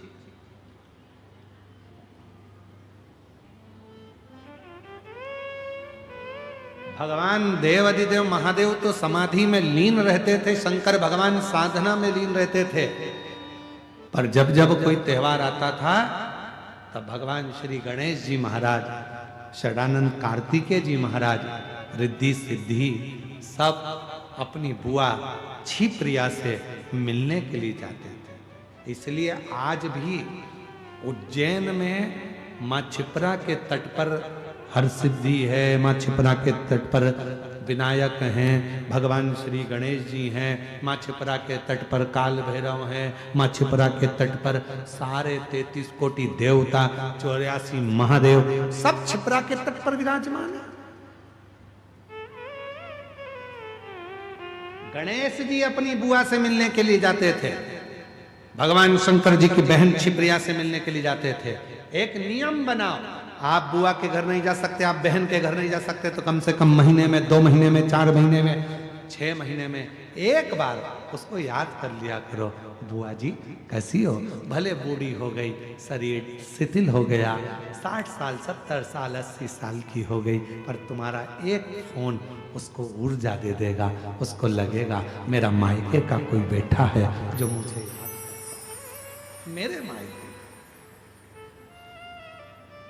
मायके का नहीं चाहिए। तुम्हारा धन उसका पति खूब लाता है, कमाता है, देता है, पर तुम्हारे धन की उसको जरूरत नहीं है, तुम्हारे वैभव की उसको जरूरत नहीं है। जैसे मेरे शंकर भगवान को तुम्हारे वैभव की जरूरत नहीं, मेरे शंकर भगवान को तुम्हारी दौलत की जरूरत नहीं, मेरे शंकर भगवान को तुम्हारे धन की जरूरत नहीं, मेरे शंकर भगवान को तो केवल तुम्हारे निर्मल मन की जरूरत है। तुम दिल से पुकार लोगे, शिव तुम्हारे सामने आकर प्रकट हो जाएगा, करुणा कर देगा। उसको तुम्हारे धन की या दौलत की या संपदा की जरूरत नहीं पड़ती। एक पत्र है, अच्छा है, देखिए।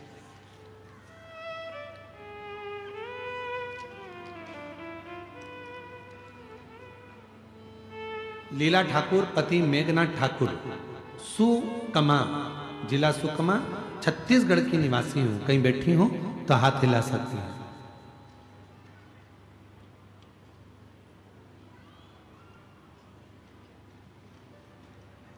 कहीं बैठी हैं तो हाथ हिला सकती हैं। बच्चा आया हो साथ में तो उसको ला सकती हैं। गुरुदेव, मेरी शादी को 16 साल हो गया था, मेरी शादी को 16 साल हो गया था, मेरे एक भी बच्चा नहीं था। डॉक्टर के पास जाने से बोलते थे, पर कुछ भी डॉक्टर कहते नहीं थे, गर्भ नहीं ठहरा। आखिरी में बाबा पर भरोसा कर कर शिव मंदिर जाना प्रारंभ करा। एक लोटा जल चढ़ाती, पशुपतिनाथ का व्रत करती और बाबा की कृपा से आज 16 साल के बाद मेरे घर में संतान हुई है। 2022 में मेरे घर 16 वर्ष के बाद संतान हुई। चाहे साथ में उनको भी ले आइए। मेरा नाम प्रीति गुप्ता है, पति का नाम श्री शिव प्रसाद गुप्ता है। ग्राम कोंडागांव, जिला कोंडागांव, तहसील कोंडागांव में से आए हैं। गुरुदेव, एक लोटे जल का क्या वर्णन करूं। मेरी पुत्री बड़ी वाली 16 वर्ष की है और छोटी पुत्री 13 वर्ष की है। कुछ महीने पहले मुझे पता चला कि मुझे मधुमेह की बीमारी हो गई और बहुत ज्यादा तकलीफ बढ़ने लगी, क्योंकि कोई पुत्र की कामना करती थी पर संतान नहीं था। बाबा, बेटियां तो दो थी, लोग कहते भी कुछ कुछ थे, ना जाने कितने ताने देते थे बेटियों के, माँ बाप कह कह कर पुकारते, पर बेटा नहीं जानती। पर बाबा पर भरोसा करा, आपकी कथा सुनी, कथा सुनना प्रारंभ करा, एक लोटे जल का महत्व समझी और एक लोटा जल शंकर भगवान पर चढ़ाना शुरू किया। और मैं आपके कुबेरेश्वर धाम रुद्राक्ष महोत्सव में शामिल हुई। आपकी कथा में कांकेर में कूप गांव के पंडाल में भी सुना, पशुपतिनाथ का व्रत रखा और आपके कहे अनुसार जो भी भक्त पंडाल में कथा सुनते हैं उनकी मनोकामना पूर्ण होती है। ऐसा जानकर मैंने भी कथा सुनी। बाबा की कृपा से बड़ी बेटी 16 साल की, छोटी बेटी 13 साल की, और बाबा की कृपा से ऐसी बाबा ने करुणा कर दी, जिस पुत्र की कामना थी 28 अगस्त 2025 को बाबा भोलेनाथ की कृपा से मेरे घर पुत्र रत्न की प्राप्ति हुई। मैं बाबा को यहाँ प्रणाम करने के लिए आई हूँ।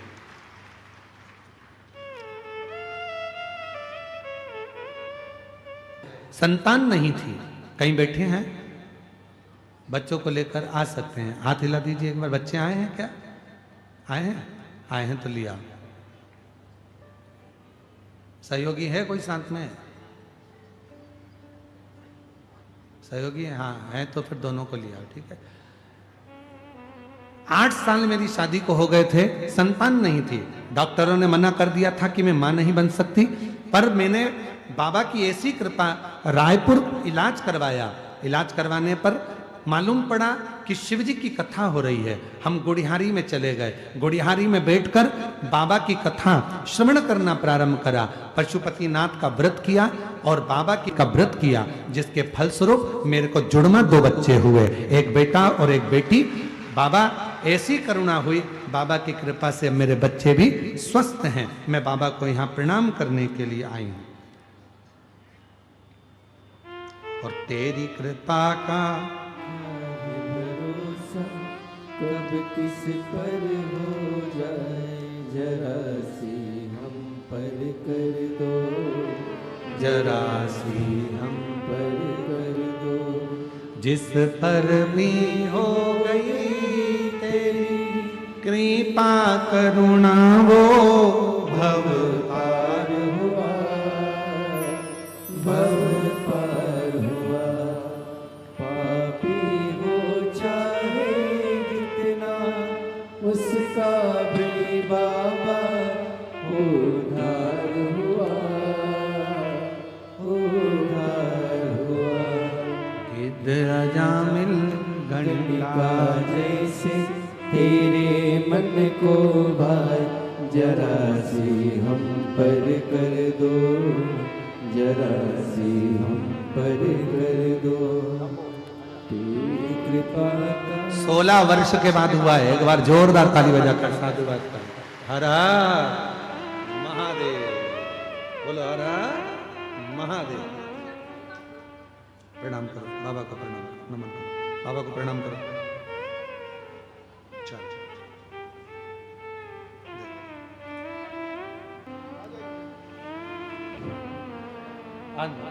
आते जाओ, आते जाओ। जो जैसी भावना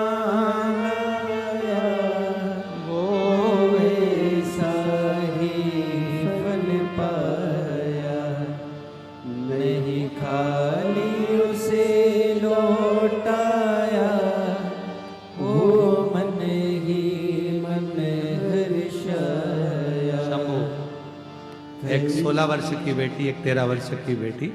और बाबा की ऐसी कृपा हुई, लोग ताने देते थे बेटे के लिए, कथा के पंडाल में पहुंच गई और बाबा से विनय करा और बाबा ने लाला दे दिया। एक बार जोरदार ताली बजाकर स्वागत करिए।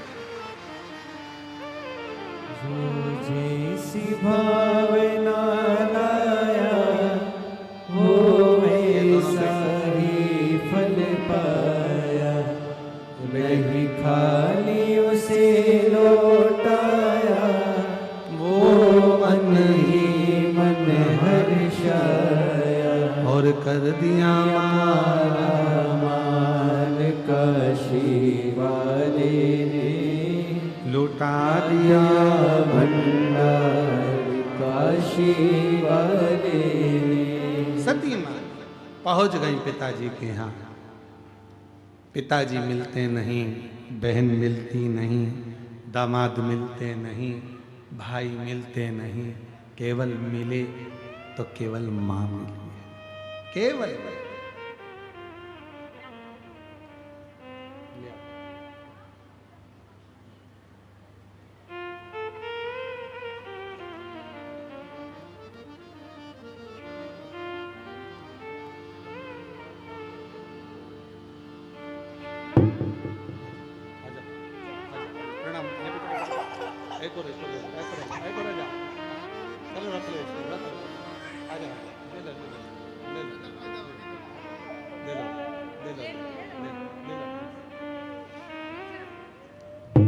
जुड़वा एक बेटा एक बेटी 8 साल के बाद बाबा ने दिए हैं दोनों। जोरदार ताली।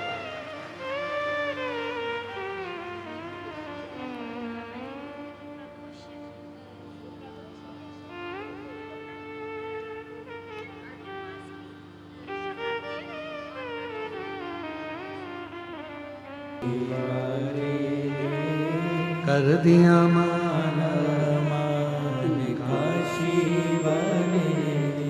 शिव कृपा, शंकर भगवान की करुणा, उनकी उदारता, उनकी दया। सती माता से केवल माँ मिलती है, बाकी के कोई नहीं। और माँ माँ होती है, माँ माँ है। पहुंची, सब बैठे थे,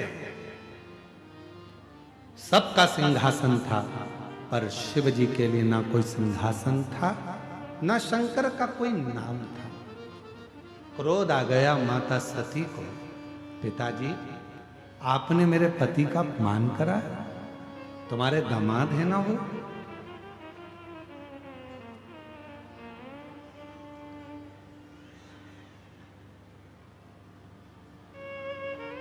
तुम्हारे तो जमाई हैं। इतने में तो दक्ष प्रजापति ने कह दिया, जमाई नहीं यम है।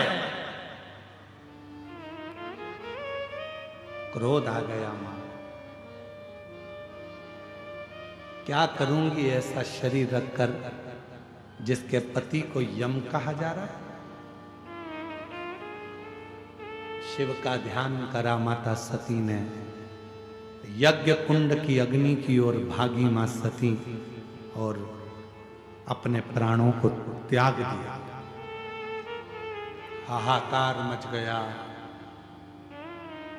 में से एक बाल तोड़ा, दे फेंका, वीरभद्र उत्पन्न कर दिया। ऐसा रुद्रगण सामने आकर खड़ा हो गया। आज्ञा प्रभु। भगवान कहते हैं, जाओ अब दिखाओ जमाई कैसा होता है। जाकर दक्ष प्रजापति का शीश काटा, शीश कटा, अग्नि में गिरा, अग्नि में जाकर गिर गया शीश। हाहाकार मच गया। देवताओं ने हाथ जोड़ लिए, भोले बाबा यज्ञ पूर्ण नहीं होगा तो देवताओं पर आन बनेगी। दक्ष प्रजापति के मस्तक पर, धड़ पर बकरे का मुख लगाया गया। थर थर कांप रहा था दक्ष प्रजापति।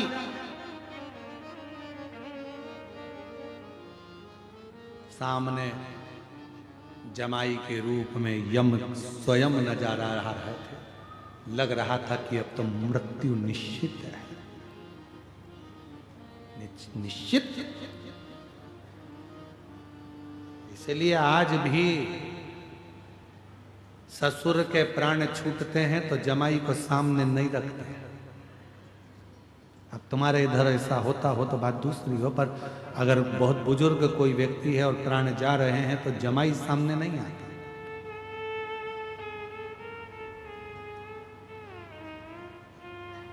पर आज के समय के कई जमाई इतने अच्छे होते हैं कि वो निभा कर चलते हैं, साध कर चलते हैं, ससुर को भी अपना पिता मानकर उसकी सेवा भी करते हैं, सेवा। और कई ऐसे हैं जो आज भी अकड़ में जीते हैं, हम तुम्हारे बाप की क्यों सेवा करें, हम तुम्हारे पिताजी को क्यों लेने जाएं, हम तुम्हारे पिताजी को क्यों छोड़ने जाएं, हमें तुम्हारे पिताजी से क्या मतलब। अरे उन्होंने अपनी बेटी दी है,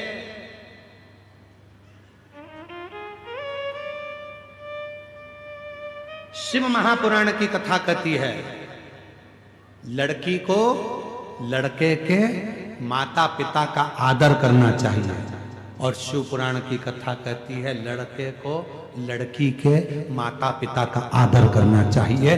वो भी माँ बाप हैं और ये भी माँ बाप, वो भी माँ बाप है और ये भी माँ बाप है। आप अपने सास ससुर का आदर करिए और आप अपने सास ससुर का आदर करिए।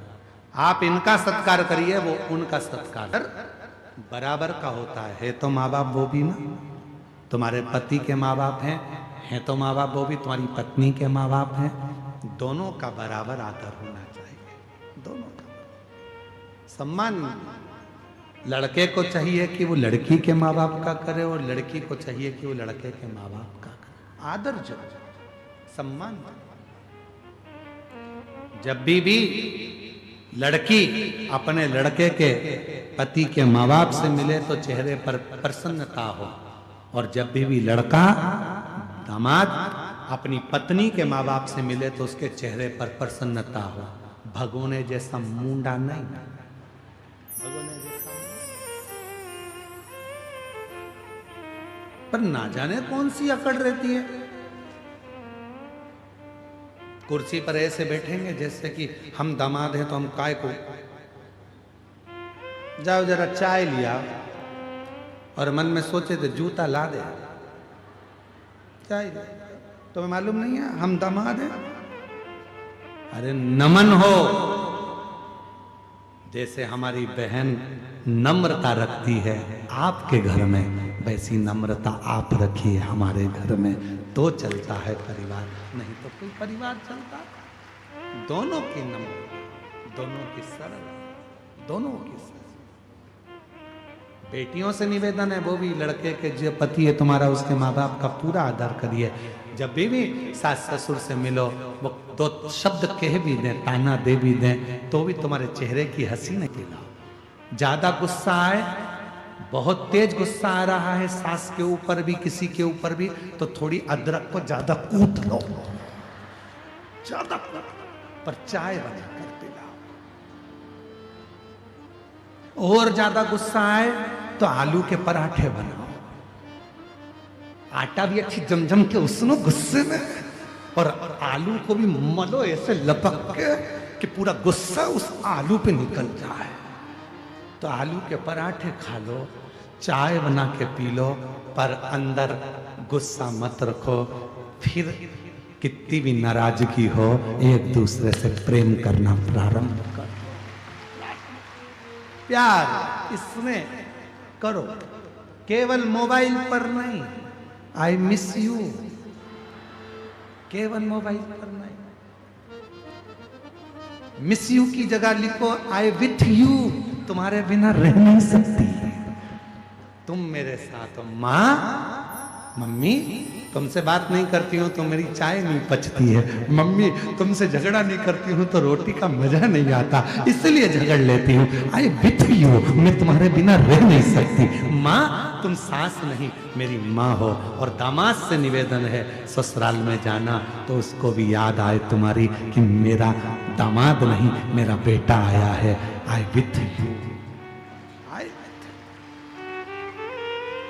तुम्हारे बिना नहीं रह सकता, अच्छा लगता है।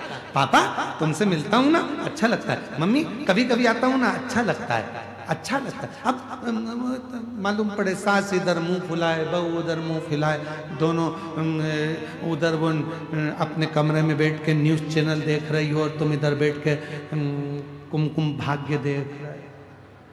कहाँ मत जी, प्रेम बड़ा मां मिली है,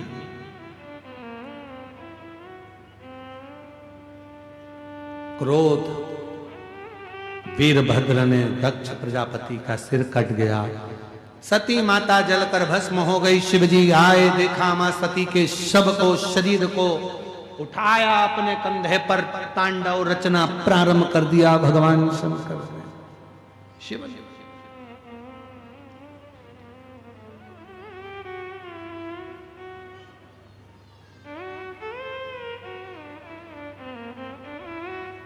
और जो तांडव, कुछ कृपा कर दीजिए।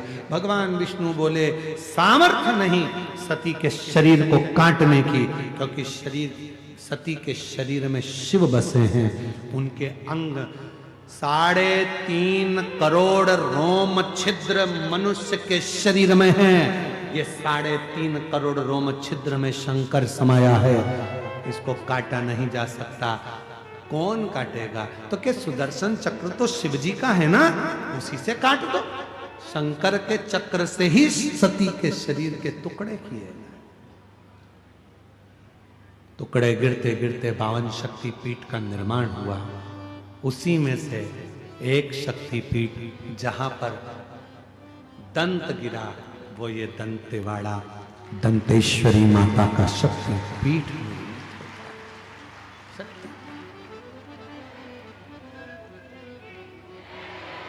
दंत गिरा, शिव जी की प्रियता मां सती।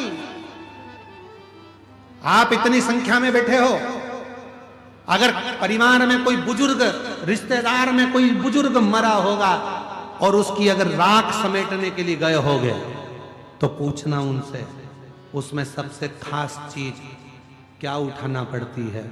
तो कहा उसमें से सबसे खास चीज अगर उठाना पड़ती है, अगर उसके दांत थे तो उसमें से दांत जरूर चाहिए, विसर्जन के कपाल जरूर चाहिए। अस्थियों का जब संचय किया जाता है, अस्थियों को उठाया जाता है, उसमें से दांत अलग से बीने जाते हैं।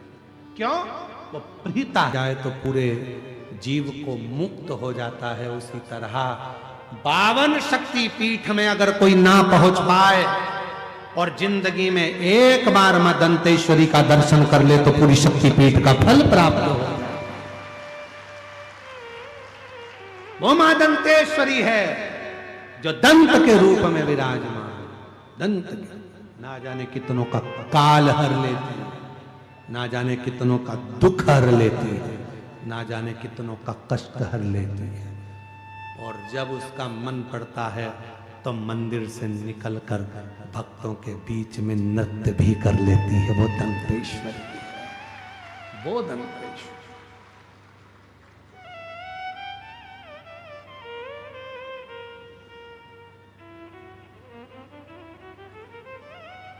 कितने किस्मत वाले हो दंतेवाड़ा वालों, घर जाके नजर उतरवा लेना। तुम माई के गोद में रहते हो और छाती ठोक कर कह सकते हो कि हमारी मां है दंतेश्वरी, जिसकी गोद में हम रहते हैं, जिसकी गोद में रहते हैं। भगवान देवाधिदेव महादेव से एक बार माता पार्वती ने एक प्रश्न किया था, भोले बाबा आप मां सती को याद करते हो, सती से मिलने के लिए कहां जाते हो? शंकर भगवान ने कहा वो बस्तर का क्षेत्र, वो दंतेश्वरी के दांत का स्मरण करने के लिए। और पूरे शरीर की सबसे ज्यादा सुंदरता देने वाली चीज ही क्या है? बोलो बोलो।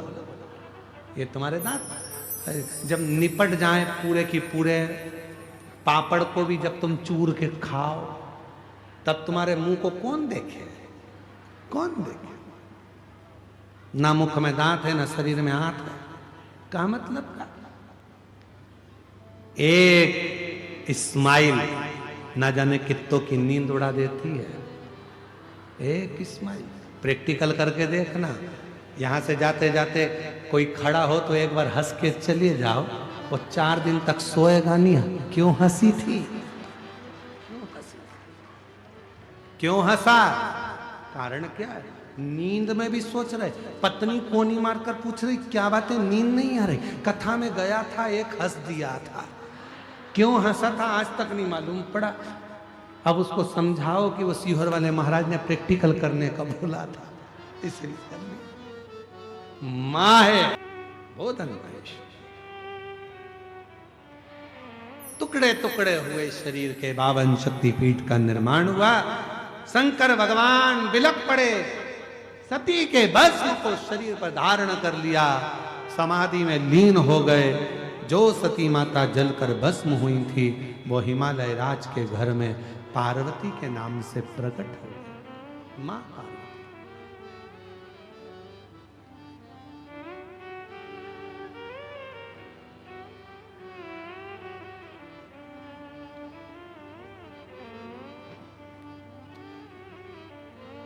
आज के समय में लोग कहते हैं हम आपकी भावना को समझते हैं। हम कहते हैं भावना मत समझो, बोल की वाणी को समझ जाओ, शब्दों को समझ जाओ तो समझ गए कि भावना को समझ गए। आज शब्द नहीं समझ पाता है, बाऊ समझने चला, शब्द को भी तो समझो।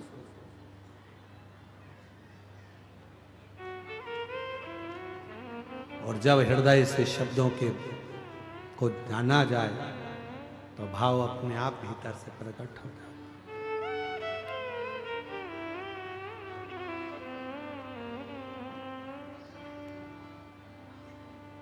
दंतेवाड़ा की माई दंतेश्वरी,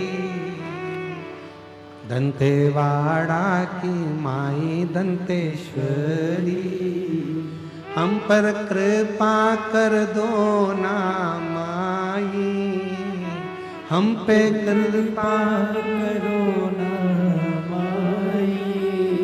दंतेवाड़ा की दंतेश्वरी, दंतेवाड़ा की दंतेश्वरी माई, हम पे कृपा करो माई, हम पे कृपा करो ना माई। दंतेवाड़ा की दंतेश्वरी माई, दंतेवाड़ा की दंतेश्वरी माई, हम पे कृपा करो मेरी माई, हम पे कृपा करो मेरी माई। तेरे दर पे झोली फैलाई, तेरे दर सब बोलो झोली फैलाए, तेरे दर पे झोली फैलाई, तेरे दर पे झोली फैलाए, हम पे कृपा करो है माई, हम पे कृपा करो मेरी माई। दंतेवाड़ा की दंतेश्वरी माई, दंतेवाड़ा की दंतेश्वरी माई। एक लाइन गाते हैं, खड़े तो नहीं हो गए पक्का, क्योंकि अभी थोड़ी सी कथा बची है। गाएं, सब गाओगे साथ में। दंतेवाड़ा की दंतेश्वरी माई, दंतेवाड़ा की दंतेश्वरी माई, दंतेवाड़ा की दंतेश्वरी माई, दंतेवाड़ा की दंतेश्वरी माई, हम पे कृपा करो मेरी माई, हम पे कृपा करो मेरी माई, ओ हम पे दया करो मेरी माई, हम पे दया करो मेरी माई। ओ दंतेवाड़ा की दंतेश्वरी माई,